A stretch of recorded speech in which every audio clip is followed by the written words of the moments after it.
Alright, today we are switching to a capacitor. I got my brown, orange, and black, which I believe is to be this one.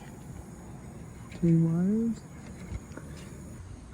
Then we take off the 6 screws from the top, pull it out, flip it over, pull out the remaining wires, and also confirm that the motors are in fact the same. Make sure you don't lose this screw. Got my orange back on common, brown on fan, black on fan, couplers back on. We're gonna kick it on after I put these screws all in.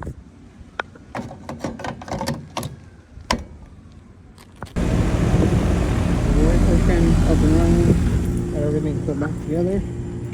Good.